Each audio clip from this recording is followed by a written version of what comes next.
Fue capturado en el Ecuador el autor material del asesinato de Mario Pineda.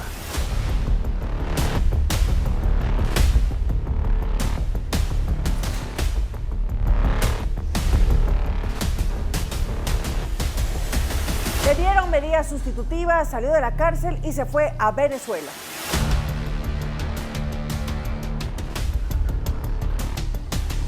En ese país fue recapturado y tendrá que pagar la pena por la muerte del exjugador del Barcelona Sporting Club.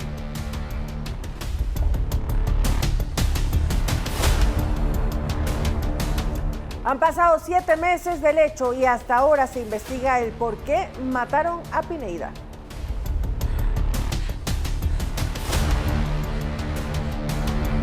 ¿Cómo avanzan entonces las indagaciones?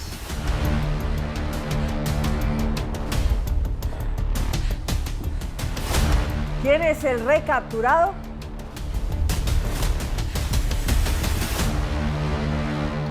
Lo veremos más adelante en esta entrega.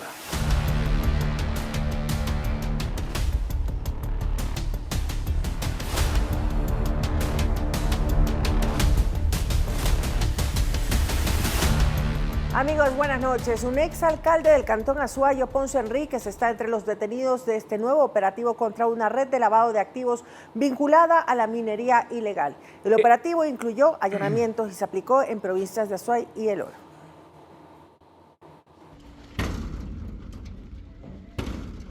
Cuatro horas antes que llegue el nuevo día, 284 policías y agentes de la Fiscalía realizaron 10 allanamientos simultáneos en los cantones Camilo Ponce Enríquez y Machala.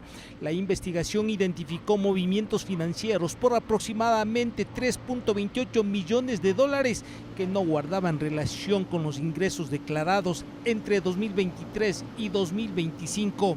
Hoy el Estado ecuatoriano, bajo el liderazgo firme del presidente Daniel Noboa, ha dado uno de los golpes más contundentes contra el crimen organizado y la minería ilegal.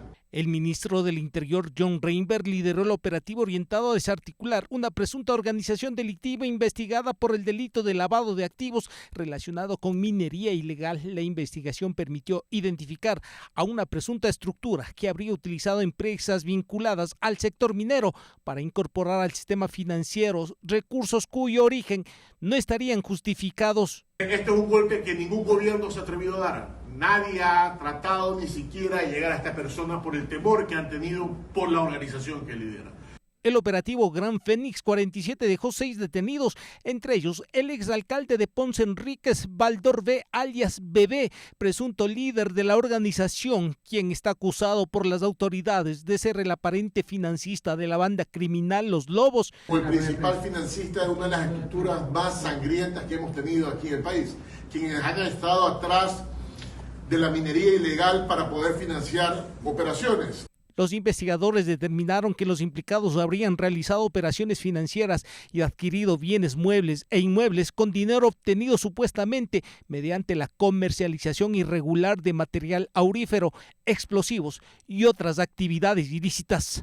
Algunas de las detonaciones que se han dado en diferentes lugares, sobre todo en la provincia del Oro, los explosivos que han sido utilizados pertenecen a la compañía y la minera de la persona que ha caído detenida, que es este sujeto apellido Baldor. Iván Casamen, Noticias 7. 2 presuntos extorsionadores fueron detenidos al calor de las acciones policiales desplegadas en Esmeraldas y en Los Ríos. Una denuncia ciudadana fue clave para el trabajo de la fuerza pública.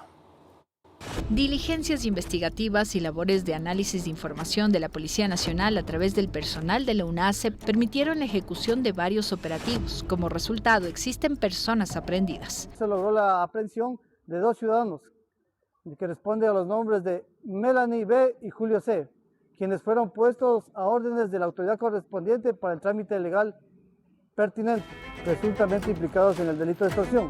La intervención policial se logró tras la denuncia de un ciudadano que manifestó habría recibido amenazas bajo la advertencia de atentar contra su integridad física y la de su familia.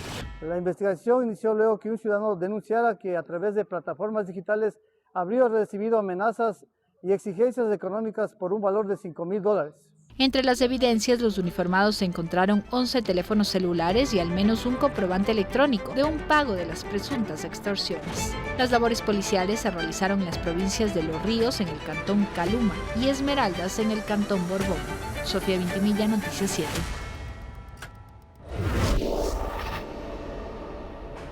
Un asaltante abatido y 2 detenidos, reporta la policía, tras frustrar otra incursión de la delincuencia en la provincia de El Oro. El personal policial fue amenazado por los maleantes y el operativo 3D aplicó el uso legítimo de la fuerza.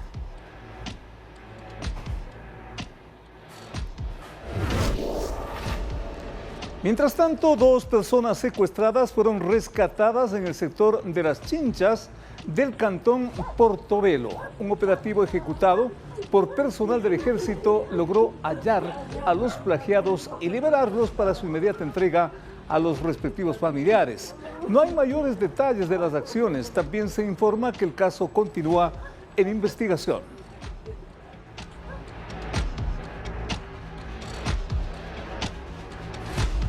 Un plan de seguridad para varias universidades en 8 provincias puso en marcha el gobierno. Este es un nuevo esfuerzo por combatir la inseguridad que también amenaza los escenarios de la educación superior. El Ministerio de Educación, Deporte y Cultura, junto al Ministerio del Interior, implementan la Estrategia Nacional Instituciones de Educación Superior Seguras 2026, iniciativa orientada a fortalecer la prevención, mecanismos de alerta y respuesta institucional frente a situaciones de riesgo que puedan afectar a estudiantes, docentes y personal administrativo. En esta primera fase, la intervención gubernamental se ejecutará en 36 instituciones de educación superior, priorizando a 16 institutos superiores tecnológicos y 20 universidades y escuelas politécnicas, ubicadas en las provincias de Esmeraldas, Los Ríos, Guayas, El Oro, Pichincha, Santa Elena, Santo Domingo de los Áchilas y Orellana. Los beneficiarios, de acuerdo a información oficial, serían cerca de 386.505 estudiantes y docentes. Esta es la primera vez que un plan de seguridad incorpora a la educación superior. Los establecimientos seleccionados fueron tras un diálogo territorial, desarrollados por autoridades educativas, en coordinación con las entidades estatales competentes. El plan contempla acciones de prevención y capacitación, establecimiento de canales de alerta y respuesta, coordinación territorial interinstitucional, seguimiento y acompañamiento operativo, así como comunicación y difusión de acciones preventivas con la comunidad educativa. Ahora las actividades previas son la actualización de difusión de protocolos de actualización, la articulación con el EQ 911, la ejecución de programas interinstitucionales de prevención de violencia y la ejecución de acciones preventivas articuladas con la Policía Nacional. Sofía Vintimilla, Noticias 7. El gobierno central volvió a pedir planes de prevención de riesgos de los gobiernos locales autónomos descentralizados frente a la posible llegada del fenómeno del Niño. Entidades técnicas advierten sobre la cercanía de ese fenómeno y el gobierno advierte que enfrentarlo requiere planificación y colaboración de todos. Hay un 97% de probabilidad de que el fenómeno del Niño llegue al Ecuador en diciembre de este año o enero del 2027. A 4 meses de que eso suceda, no todos los municipios y prefecturas entregaron sus planes de acción de prevención y respuesta. De hecho, de 246, solo 161 lo hicieron. No se entregan los planes porque primero no hubo un trabajo de planificación en tema de gestión de riesgos, no lo ha habido, no han trabajado en ello, no hubo inversión pública en tema de gestión de riesgos como tal en las localidades y siempre lo que se ha pensado es que la gestión de riesgos va cuando se da la emergencia y para ello tengo que comprar los kits de asistencia. Y eso es el peor error que cometen los gobiernos autónomos descentralizados. Entre los incumplidos hay municipios y provincias grandes, u otros como Zamora Chinchipe, que a principios de julio sufrió una aluvión que cobró la vida de 13 personas, algo que también podría pasar en el fenómeno del Niño. Pero tampoco se puede decir que todos los planes entregados estuvieran bien. Con corte a la semana anterior, el día viernes, precisamente teníamos 49 planes que habían sido devueltos. 49 planes que son devueltos en razón de no guardar 100% relación a los lineamientos. Sobre todo que esté debidamente identificada las zonas de vulnerabilidad, las zonas de riesgo, identificadas la población vulnerable, identificadas los sistemas de alerta temprana que cuenta la ciudadanía. Entonces está previsto que la Secretaría de Gestión de Riesgos y el Ministerio de Infraestructura y Transporte acudan a los territorios para brindarles asesoría antes de que sea demasiado tarde. Una vez ocurrida la emergencia, como nos pasó en Zamora, no responden los gobiernos autónomos descentralizados porque les falta recursos, porque no hubo una adecuada planificación. Como gobierno central lo estamos haciendo. ¿Y cómo estamos respondiendo? Con una gestión integral. Respondemos todas las carteras de estados llegando en menos de 24 horas. En el fenómeno del Niño se registrarán lluvias e inundaciones en la costa, deslizamientos, aluviones, pero este evento climático solo será declarado cuando las condiciones meteorológicas se sumen a las oceánicas. Y hasta la fecha, la temperatura del mar está a 3,4 grados por encima de lo normal. Lautaro Andrade Castro, Noticias 7. La Corporación Eléctrica del Ecuador, CELEC, implementará un plan para proteger la infraestructura eléctrica ante el fenómeno de El Niño. Son un conjunto de acciones para evitar problemas en 17 hidroeléctricas, 49 centrales termoeléctricas y una eólica que generan en conjunto más de 6.800 megavatios. Entre otros aspectos, se promueve el mantenimiento de infraestructura civil, monitoreo geológico en las centrales de generación, de los campamentos y vías de acceso, al igual que verificar y monitorear permanentemente las condiciones de operación de los generadores de emergencia, tanto en las centrales como en sus instalaciones. CELEC dispuso establecer procedimientos de operación para, de ser el caso, suspender la infraestructura y activarla una vez que pase una eventual emergencia. De acuerdo a una proyección inicial, CELEC avisora eventuales problemas en 12 de 17 centrales hidroeléctricas. Aunque no hay certezas, podrían darse inundaciones en las vías de acceso, deslizamiento de rocas en las orillas de los embalses que podrían generar olas que comprometan la seguridad de la presa. Estas circunstancias podrían obstruir sistemas de drenaje, provocar desbordamientos, erosión y daños materiales de consideración. Se expuso posibles efectos por deslizamientos, inundaciones, movimiento de tierra y de lodo en complejos hidroeléctricos como Mazar, Molino, Sopladora y Mina San Francisco, Delcy Tanizagua, Toachi Pilatón, Coca-Codo Sinclair y Manduriacu. Similar panorama podría presentarse en 21 de las 49 termoeléctricas. La semana anterior, en una entrevista radial, el presidente Daniel Noboa se refirió a la gestión gubernamental en el sector eléctrico. Ha habido en los últimos 2 años y medio de inversión en la troncal occidental, o sea, Toachi Pilatón, Daule Peripa. De esa manera hay mayor generación en el lado occidental en el caso de que haya un niño, que usualmente ahí es donde hay un estiaje en cierta época del año y en otra época en el lado oriental. Entonces estamos cubiertos de los dos lados, número 1. Número 2, estamos haciendo todas las inversiones preventivas para que exista el flujo adecuado, el caudal adecuado y la protección de nuestras hidroeléctricas. Ante la llegada del fenómeno del Niño, las acciones y planes se ejecutarán por disposición del Comité de Operaciones de Emergencia Institucional. Javier Ceballos, Noticias 7. Y atención a esto, los proveedores de los sistemas de facturación electrónica deben registrarse ante el Servicio de Rentas Internas, SRI. La medida busca reforzar la transparencia de las obligaciones tributarias. El Servicio de Rentas Internas implementó un sistema de registro de proveedores de servicios de facturación electrónica. Así, la institución busca fortalecer el control en la emisión de comprobantes digitales. Con este mecanismo, la Administración Tributaria podrá identificar a los proveedores autorizados y mantener un canal de comunicación para supervisar el cumplimiento de las obligaciones tributarias. La resolución dispone a los proveedores de sistemas de facturación electrónica incluir en el Registro Único de Contribuyentes un establecimiento y la actividad económica correspondiente dentro de los 30 días hábiles posteriores a la publicación de la norma. Por su parte, el SRI difundirá mensualmente en su portal web institucional el listado de los proveedores que estén registrados. La actualización se realizará dentro de los primeros 10 días hábiles de cada mes. Además, la norma establece a los emisores de comprobantes electrónicos que utilicen sistemas de facturación provistos por terceros incluir el número de RUC del proveedor en la sesión de información adicional de las facturas digitales, conforme a la ficha técnica vigente. Este requisito es obligatorio y deberá cumplirse en un plazo de 60 días hábiles, contados desde la publicación de la resolución en el registro oficial. Anaís Estrada, Noticias 7.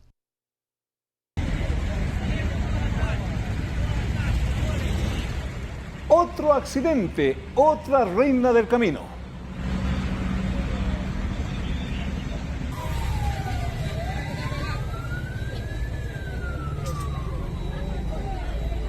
En Lomas de Sargentillo, un bus interprovincial se volcó. ¿Cuántos accidentes de esta cooperativa se han registrado en los últimos meses? ¿Cuál es el récord de infracciones de esta unidad? Todas estas respuestas en unos pocos minutos.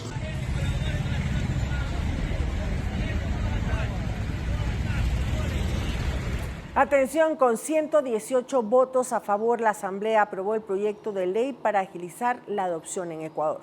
Efectivamente, el Parlamento ratificó que la adopción se mantendrá en el país exclusivamente para personas solas o parejas heterosexuales y limita los plazos para este proceso y establece sanciones a los funcionarios judiciales que transgredan o entorpezcan los trámites. La ley aprobada establece infracción leve con una multa del 10% del salario a los funcionarios judiciales, ya sea que por negligencia u omisión retrasen o entorpezcan los trámites y procesos de adopción, o de hasta $500 a los servidores públicos que incurran en estas prácticas. Ratifica que la adopción no procede para parejas del mismo sexo, y sí, para parejas heterosexuales o personas solas. Una de las partes esenciales de la ahora ley para la agilización de la adopción en Ecuador es el establecimiento de plazos claros para que cada fase de la adopción se cumpla con celeridad. Diana Jacome, presidenta de la Comisión de Transparencia, explica algunas de las etapas y sus plazos. 45 días término para que la Unidad Técnica de Adopciones emita el informe de situación y condición del niño. 45 días para que la misma unidad emita la resolución de declaratoria de idoneidad de los candidatos. 40 días término para el emparentamiento. 3 días término para inscribir la sentencia que concede la adopción. Y el plazo de 6 meses para que tenga lugar la reinserción familiar. La parlamentaria de Pachacutic, Mariana Yumbay, expresó su respaldo a esta ley, ya que con su experiencia como abogada en libre ejercicio se ha topado con las trabas del sistema judicial en el tema de adopciones. No se está saltando algún procedimiento, solo disminuir los tiempos y hacerlo mucho más ágil, oportuno el procedimiento de la adopción. La norma aprobada incluye la obligación del Estado de conceder becas para aquellos adolescentes que deben abandonar los centros de acogida cuando cumplan su mayoría de edad.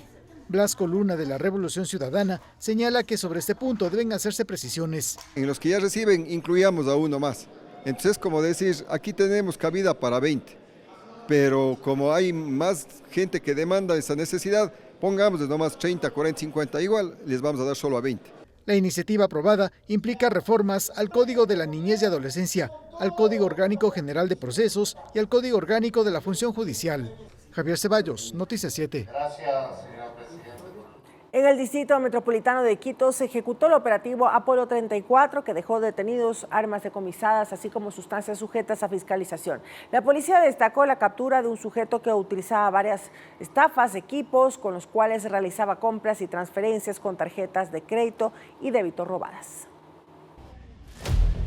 Cientos de uniformados del eje preventivo, inteligencia, así como de investigación fueron parte del operativo Apolo 34 que arrancó la noche del lunes y terminó a primeras horas de este martes. En esta oportunidad fueron intervenidos sectores considerados conflictivos del distrito Manuela Sáenz y Eugenio Espejo.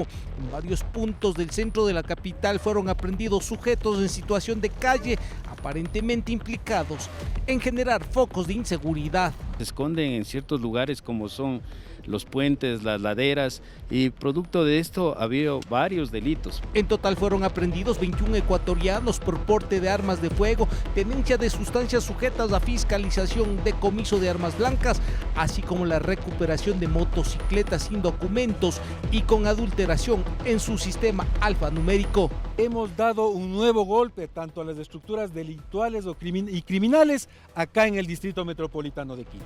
El comandante de la Zona 9 reveló que sorprendieron en el centro de la ciudad a un sujeto que cargaba varios aparatos conocidos como DataFaz.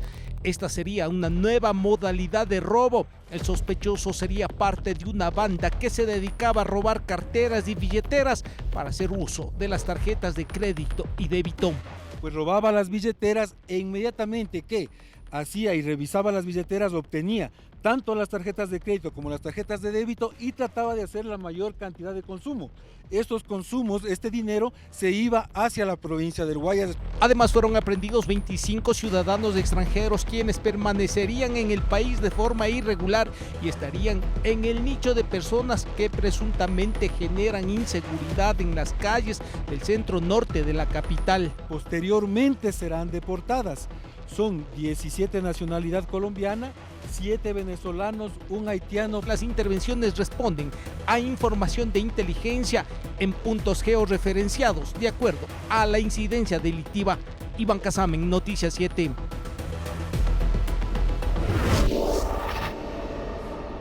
El Consejo de la Judicatura resolvió suspender temporalmente a 3 jueces. Se trata de Silvia Velasco, Byron Arregui y Wilmer Choes, integrantes de la Sala de lo Penal que revocaron la prisión preventiva contra el alcalde de Guayaquil, Aquiles Álvarez, así como de sus hermanos Antonio y Javier, procesados por presunto delito de delincuencia organizada para lavado de activos y defraudación tributaria dentro del caso denominado Goleada. Según el organismo, los jueces habrían incurrido en error inexcusable al extralimitarse en sus funciones cuando únicamente debían devolver un pedido de apelación a la prisión preventiva. Los magistrados estarán suspendidos sin sueldo mientras se abre un sumario disciplinario.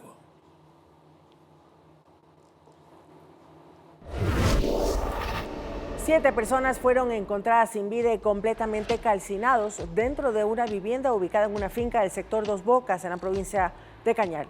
El hallazgo ocurrió tras una alerta por un incendio. La policía confirmó que el caso es investigado como un presunto asesinato múltiple. El sitio también encontraron un vehículo incinerado y levantaron algunos indicios balísticos. Según las primeras investigaciones, la propiedad donde ocurrió el hecho habría pertenecido a Carlos Suástegui, señalado como líder del grupo delictivo organizado Las Águilas, asesinado el pasado 17 de junio del 2026 en los exteriores del aeropuerto de Guayaquil. La policía presume que el hecho sería consecuencia de la guerra entre organizaciones delictivas.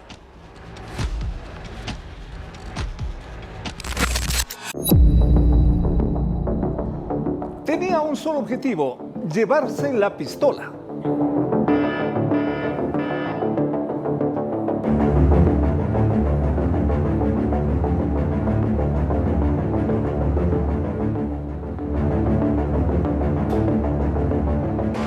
Finalmente lo lograron.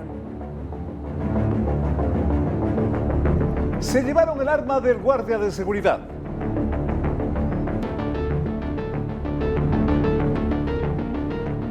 Los dos delincuentes escaparon en moto.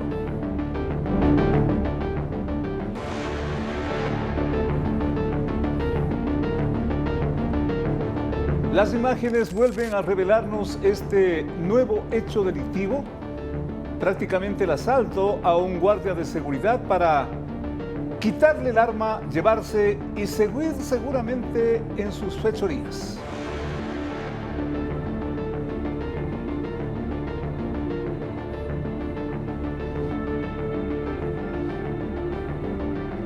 El guardia, como vemos, no pudo actuar de otra manera y entregar el arma. Iván Casamen nos tiene más detalles de este caso. Iván, buenas noches. Iván, buenas noches.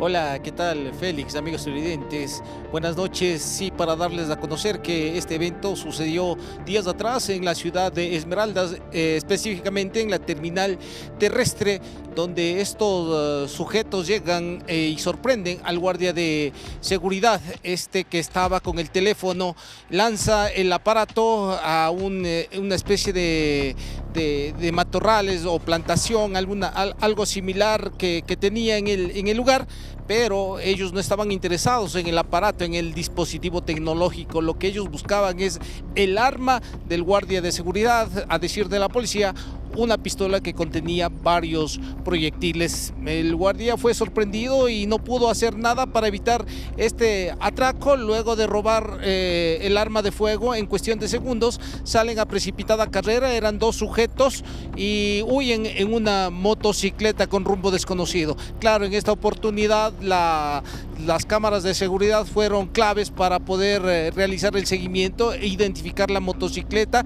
así como el rostro de estos presuntos responsables de este robo del arma de fuego. Y en cuestión ya de algunas horas, y pasaron los días, fue ubicado uno de los aparentes responsables. Este sujeto fue detenido y, según ha manifestado la policía, cuenta con antecedentes, tiene 22 años de edad, y de lo que ha dicho la policía, de lo que en el interrogatorio al sospechoso, no pertenecería a ningún grupo de delincuencia organizada. En este caso sería delincuencia común, pero habrá que esperar qué es lo que determinan las investigaciones, porque robar un arma de fuego no sería delincuencia común. Puede ser que tenían otras intenciones y venderla en el mercado negro, o con estas realizar algunos atracos en la ciudad de Esmeraldas. Lo que dijo la policía, escuchemos en las siguientes declaraciones.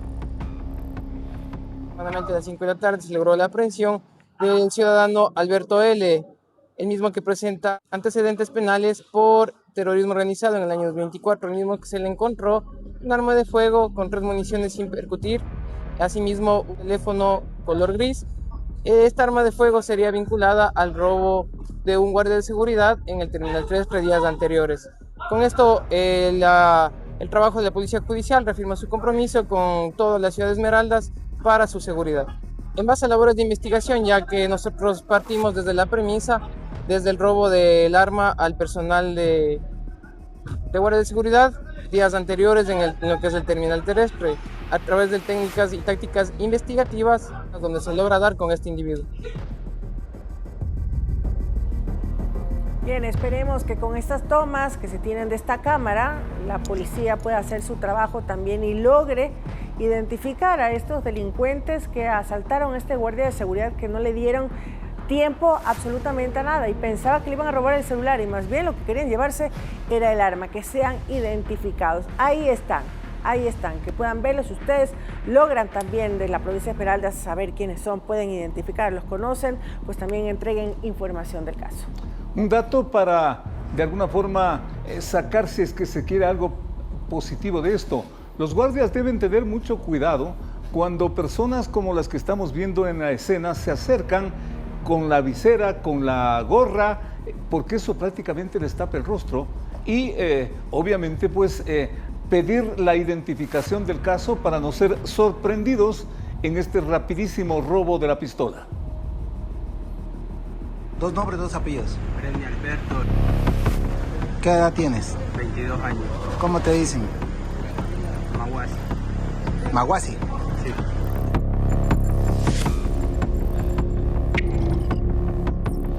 Faltaría uno de los sospechosos de ser capturado por la policía. En cuanto a lo que han manifestado, el que fue detenido horas atrás es el autor material, quien le despojó del arma de fuego al guardia de seguridad, y el otro como cómplice en este caso del robo de esta arma de fuego, que ventajosamente para la comunidad, para los esmeraldeños, fue recuperada por la policía y no podrá ser utilizada en actos delictivos. Es muy muy común en este punto del país, las extorsiones, vacunas, asaltos a mano armada, enfrentamiento entre grupos criminales por disputa de territorio, por la venta de microtráfico de drogas. Entonces, un arma del calibre que le llevaron al guardia de seguridad, una pistola 9 milímetros fuera de las calles, es sumamente importante y buen trabajo de la Policía Nacional. Como les indicamos, falta uno por ser capturado, quien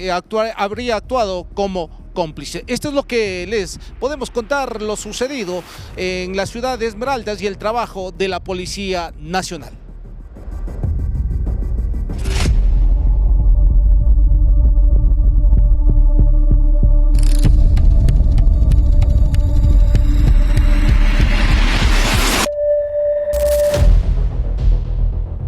Un accidente más, otra reina más.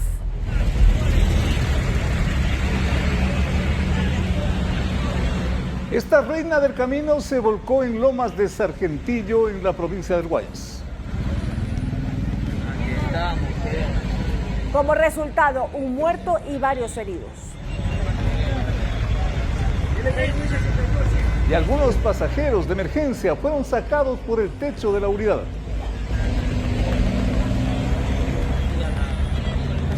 Pero no es la primera ocasión que se registran siniestros con esta cooperativa.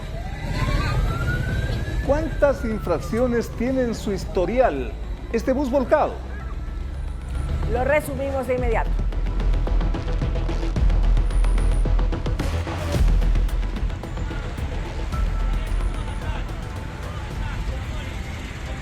Así quedó este bus de la cooperativa Reina del Camino. El accidente se registró la mañana de este martes en el redondel de la vía Novol Lomas de Sargentillo, en la provincia del Guayas. Según el reporte del ECU 911, el pesado automotor perdió pista después de intentar esquivar una maquinaria pesada y se volcó tras chocar contra un muro.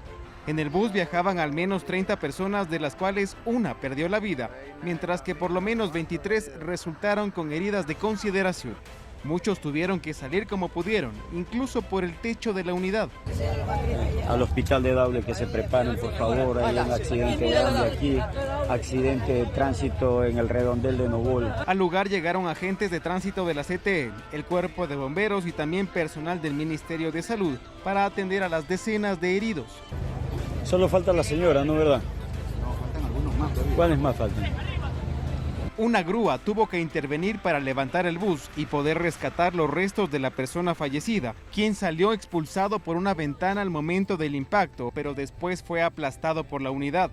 Este bus de la cooperativa Reina del Camino mantiene 2 multas pendientes por sanciones que van desde desobedecer a la autoridad y exceso de velocidad, pero también ha sido sancionado en otras 9 ocasiones, también por exceso de velocidad y otras infracciones de tránsito. No es la primera vez que una unidad de esta cooperativa protagoniza un siniestro. Hace tan solo 3 meses otro bus de la misma empresa cayó al barranco en el cantón El Carmen, en la provincia de Manabí, dejando decenas de heridos. No, solo sentí un golpeteo hacia arriba, hacia abajo y ya. Luego ya empezamos todos a asustarnos, a gritar. Y verse uno encima de otro prácticamente. Claro, sí, todos tratar de llamar a las personas con las que venimos. Bueno, a buena hora están a salvo. Y peor aún, el pasado 3 de julio, otro bus de la Reina del Camino también se volcó en la Loac Santo Domingo, a la altura de la parroquia Tandapi, en el cantón Mejía. El trágico saldo, un fallecido y 15 heridos.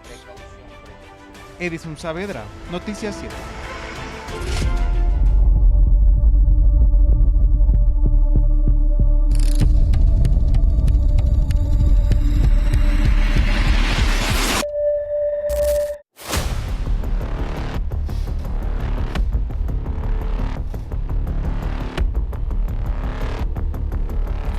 El autor material del asesinato de Mario Pineda fue recapturado en Venezuela. Tendrá que pagar la pena por la muerte del exjugador de Barcelona Sporting Club.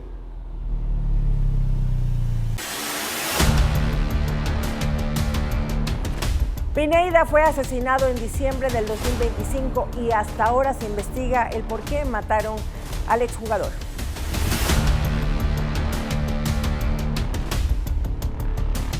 Lo mataron junto a su acompañante a sangre fría en un local comercial en pleno Guayaquil.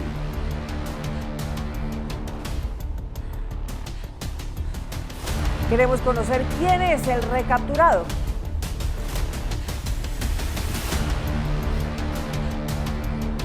Y para esto justamente nos ponemos en contacto con Edison. Edison, buenas noches. Tal vez tenemos esa gran interrogante. Por favor, adelante, tú tienes la información. Buenas noches. ¿Cómo están, compañeros? Muy buenas noches, así es. La persona detenida en Carabobo, Venezuela, responde a los nombres de Joerby Javier Márquez Serrades. Él sería pues el presunto autor material del asesinato de Mario Pineda, el exfutbolista del Barcelona, que fue pues victimado el 17 de diciembre del 2025, como ustedes bien lo mencionaban, junto a su pareja sentimental que se llamaba pues Gisela Fernández, en una carnicería pues en el norte de la ciudad de Guayaquil el año pasado. Esta noticia fue confirmada recién este día martes, pero el señor Joerby Javier Márquez fue recapturado en Carabobo, Venezuela, el día 23 de julio. Recién este día martes se confirmó la noticia ya a las autoridades ecuatorianas para que inicien un proceso de extradición. Como les mencionábamos, él es acusado de ser el presunto autor material del asesinato y habría sido él quien habría pagado $3,000 para que se ejecutara este crimen. Él, como mencionábamos, fue detenido en Carabobo, pero fue trasladado a Caracas, en la capital venezolana, en espera prácticamente de un proceso de extradición. Está detenido, como le mencionábamos, en Caracas, pero él negó su participación en enero pasado y también dijo que él, al momento del asesinato, es decir, de ese 17 de diciembre, habría estado pues en el extranjero cuando sucedieron los hechos. Sin embargo, recordemos que aquí en el país se instaló ya una audiencia de juicio y en esa audiencia la fiscalía demostró que expuso más bien unas conversaciones y testimonios y reportes forenses donde desvirtúan que él habría estado fuera del país en diciembre pasado. Recordemos que en ese mismo juicio también se llamaron ya a dos personas venezolanas que actualmente ya cuentan con prisión preventiva. Estas dos personas se tratan de Cristian Peláez y también Yemneri Peña. Ellas pues están también procesadas y que por cierto son de nacionalidad venezolana, justamente en espera del proceso de extradición. Pero cuando sucedió el asesinato, el equipo de Noticias 7 realizó pues varios reportajes en donde se recordó la carrera futbolística de Mario Pineda y también de sus características como persona. Vamos a escuchar lo que dijeron en su momento. Con mucha tristeza, con mucho dolor, porque él no solo fue nuestro alumno de la escuelita que dirige mi esposo, él fue como un hijo para mí. Lo vi crecer desde los 7 años hasta los 16 que se fue. ¿Qué lo caracterizaba a Mario? Él era muy alegre, muy chistoso, bien concentrado en su trabajo. Desde pequeño le gustaba entrenar duro. En una situación, ¿qué momento especial que recuerde con Mario? Cumpleaños, bautizos, algún momento que nunca olvidará. No todos los años que él ha pasado con nosotros, que son como, él, como le digo, vino de 7, 8 añitos y se fue cuando tenía 16.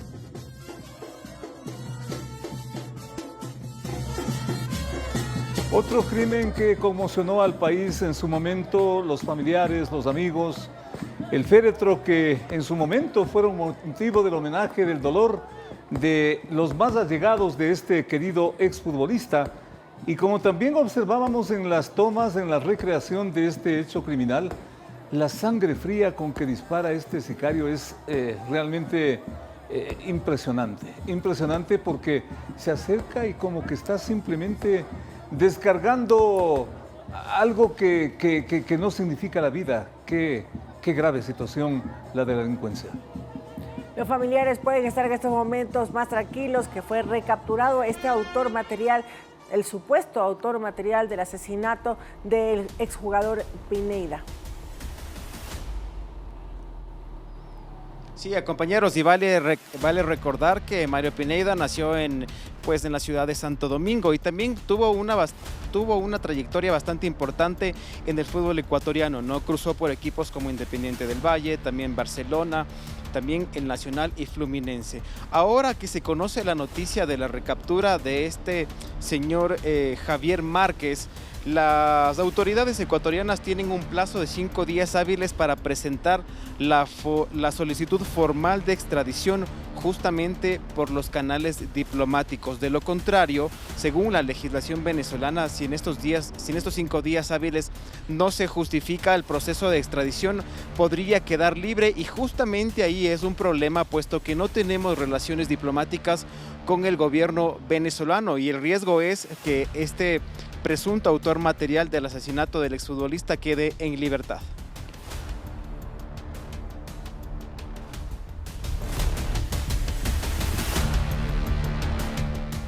Pero vamos con otro hecho que también nos preocupa. Del río Machángara se ha hablado mucho en las últimas semanas, en los últimos días aquí en Quito, pues este conocido sector, este caudal, sería el escenario de un presunto crimen y la posterior búsqueda de una joven que hasta hoy no aparece. ¿Por qué es tan complicado encontrar a Lisette? ¿Dónde podría estar? Son algunas de las preguntas que abordamos junto a un experto en gestión de riesgos en nuestro descenso al Machángara. Veamos. Cuentan que hace más de 70 años en las aguas del río Machángara en Quito se lavaba ropa y hasta se pescaban truchas. Hoy no solo es un río muerto, sino el caudal donde se especula cayó la joven Lisette Bunsi hace una semana y media y no hay rastro alguno. El Machángara nace en el volcán Atacazo, en el sur de la capital, y confluye por toda la urbe hasta unirse al San Pedro en Cumbayá, el Guayabamba en el norte y finalmente hasta el río Esmeraldas, para desembocar en el Océano Pacífico. Bajamos a mirarlo de cerca junto al experimentado rescatista Cristian Rivera para entender por qué la búsqueda de Lisette tardaría tanto. Este río no es recto, tiene muchos peligros, tiene muchas situaciones muy complicadas. Recordemos que en anteriores ocasiones, cuando personas se han accidentado y han caído en el río Machángara, sus cuerpos han recorrido cerca de 145 kilómetros hasta la represa de Mandurillaco, en el sector de los Bancos. El río parece pequeño, pero es el principal drenaje de Quito, donde confluyen aguas hervidas e industriales. En pocas palabras, tocarlo provoca enfermedades y beberlo envenenamiento o muerte. Pero el caudal también puede crecer y que se generen vados profundos de hasta 3 metros con remolinos de aguas subterráneas. Sin embargo, en el punto donde cae o supuestamente cae la señorita, no se puede ver una gran cantidad de torrente, no se ve un torrente fuerte, por eso es que hay que buscar. Y esa búsqueda lleva días.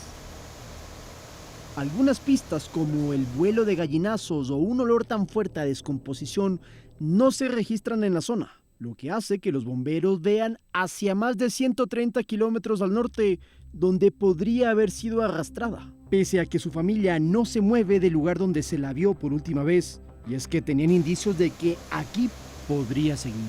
Necesitamos un buzo porque supuestamente donde encontraron el zapato hay una fosa que es muy profunda. Es muy profunda y se hace como un remolino ahí. Y tiene aproximadamente unos 5 a 6 metros. Y no podemos ingresar ahí. Mientras recorremos la zona cero, notamos algo. Los habitantes de calle, testigos del incidente, ya no están en sus campamentos improvisados. Tampoco se ven rescatistas, pero sobre todo, la geografía del lugar hace dudar de que Lisette bajara tanto desde la autopista para resbalarse y caer en el caudal. Del testimonio que han dicho los habitantes de calle, de lo que se conoce, o sea, no hay una caída libre directa al río, no existe una caída directa al río. Es decir, si es que donde dice del filo de la quebrada rodó, debía rodar por la ladera y caer en una especie de descanso, sin embargo no hay una caída libre. Mientras la búsqueda por Lisette continúa aquí en el Machángara, pero el sector El Trébol, las probabilidades de encontrarla son cada vez más escasas. Con cámara Giovanni Murillo, Lautaro Andrade Castro, Noticias 7. Y en este mismo caso, la Fiscalía recibe ya las versiones de los involucrados en el caso de Lisette Bunshi. Su novio asegura que él dejó a Lisette con Cristian, quien a la fecha es el único detenido por la presunta desaparición involuntaria. La familia pide que se procese a su pareja sentimental y a quienes compartieron con ella en sus últimas horas. A la par de las tareas para ubicar a Lisette Bunshi, Fiscalía también realiza las investigaciones penales por su desaparición e intenta reconstruir su trayecto. Esta fotografía es la principal pista para dar con quienes estuvieron con ella libando en el Valle de los Chillos. En esta reunión está Lisette junto a otras personas, incluido su novio de nombre Darío, a quienes los familiares piden que se le incluya en la investigación. De que sean indagados las 3 personas más que estuvieron ahí la noche donde mi hermana salió. Es por eso que deberían investigar, indagarle a él, preguntarle a él qué pasó. Fiscalía ya tomó la versión de Darío, quien confirmó que estuvo con ella la noche de ese sábado 18 de julio. Que él estuvo hasta tipo 11:30 de la noche y luego se retiró a su domicilio y la señorita Lisette se quedó con Cristian Villavicencio y ella no quiso retirarse a su casa, ella decidió quedarse libre y voluntariamente con Cristian Villavicencio.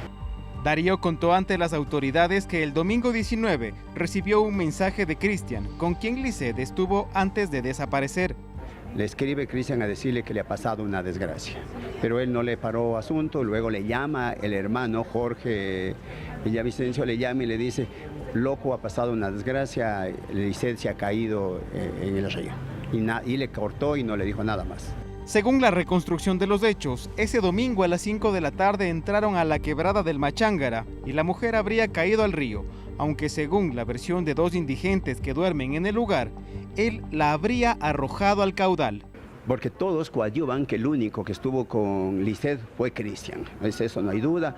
Tanto en la versión de Darío, el novio de Lisette, como las demás versiones son uniformes, son concordantes, son coherentes. También fueron llamados a rendir versión los familiares de Lisette, así como el taxista que los dejó en el redondel de Cumandá en el centro de Quito.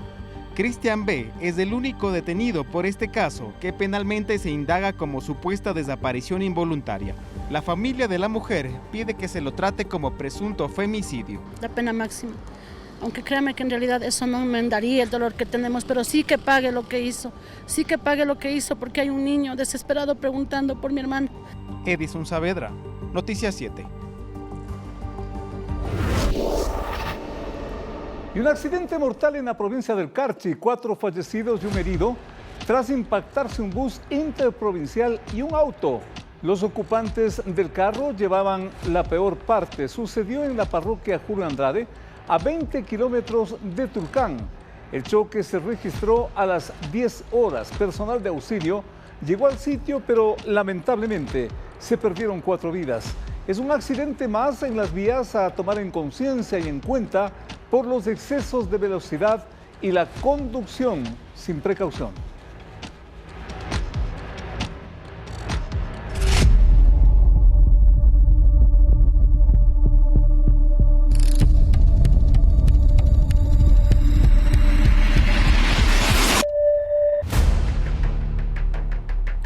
Todos buscaron una vía de escape.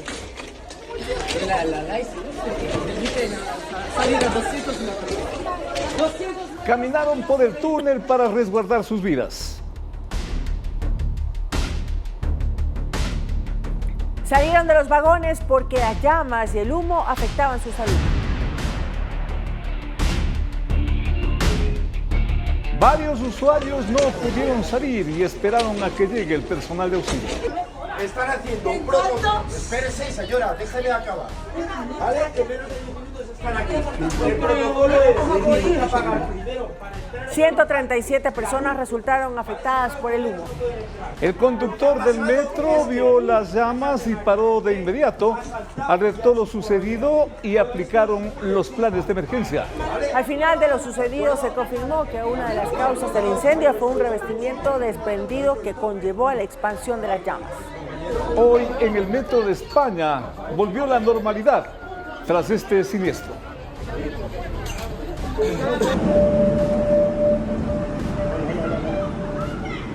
Y un terremoto de magnitud 7,1 generó pánico en la población del sur de Japón este martes. Numerosas personas quedaron atrapadas en un centro comercial tras el desplome del segundo piso. Hay decenas de heridos e incluso hubo una alerta de tsunami. Estas imágenes muestran los efectos que causó el potente terremoto de magnitud 7,1 que estremeció al sur de Japón este martes. Pedimos a todos que permanezcan atentos ante la posibilidad de nuevos terremotos con una intensidad sísmica de hasta grado 7. En particular, se insta a los residentes de las zonas que experimentaron las sacudidas más fuertes a mantener la calma, seguir atentamente la información sobre evacuación emitida por las autoridades locales a través de radio, televisión, internet y otros canales oficiales y actuar en consecuencia. El reloj marcaba las 4:27 de la tarde hora local cuando el intenso movimiento telúrico desató el pánico en las calles y edificaciones en esa zona del país asiático. El epicentro se ubicó a unos 10 kilómetros de profundidad, alcanzando el nivel máximo en la escala japonesa, en las ciudades de Uki y Hikawa. Fue algo impresionante. No se vino abajo pieza por pieza, sino que se desplomó de golpe. Realmente me dejó impactado. Cerca de 48,000 familias quedaron sin suministro eléctrico. Los daños significativos se registraron en carreteras, puentes y edificios que colapsaron por la fuerte sacudida. No se reportaron incidentes en las centrales nucleares. Sin embargo, el segundo piso de un centro comercial se derrumbó. Equipos de rescate trabajan incansablemente para encontrar a potenciales víctimas atrapadas entre los escombros.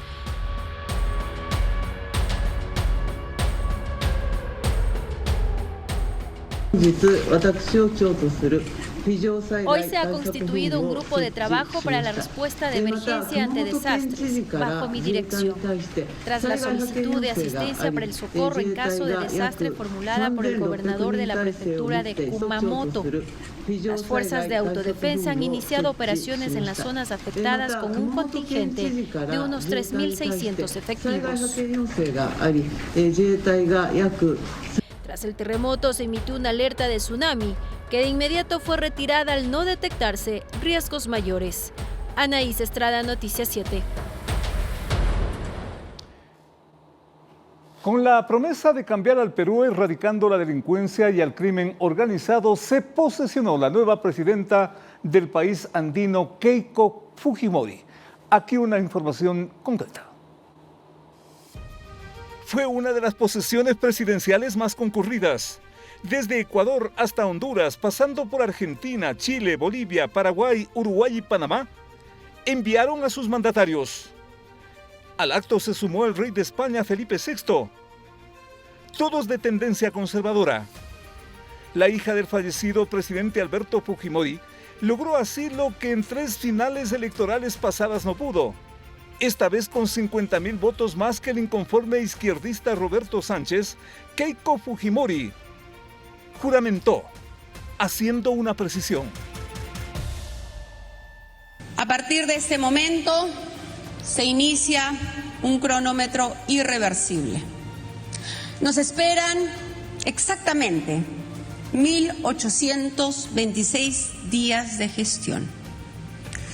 1.826 días en los que cada ministerio, cada región y cada funcionario público tendrá que trabajar intensamente con metas medibles y rendición de cuentas constantes. Su diagnóstico de la situación peruana fue severo y sus ofertas severas y frontales contra la delincuencia, el crimen organizado y la corrupción. Durante los estados de emergencia, las Fuerzas Armadas asumirán temporalmente el liderazgo de las operaciones de seguridad y del control interno, en estrecha coordinación con la Policía Nacional, restablecer plenamente la autoridad del Estado y devolver esos territorios a los ciudadanos. Su mensaje fue en consonancia con las ofertas de campaña: allanamientos, deportaciones, jueces sin rostro y un retiro planificado de la Comisión Interamericana de Derechos Humanos. Pero también llega en un ambiente de inestabilidad y división política. 8 presidentes en 10 años. Ella admite que le inspiran las realizaciones de su padre. Dejó la vara muy alta, dijo, y volvió a prometer que estará a la altura de las circunstancias. Félix Narváez, Noticias 7.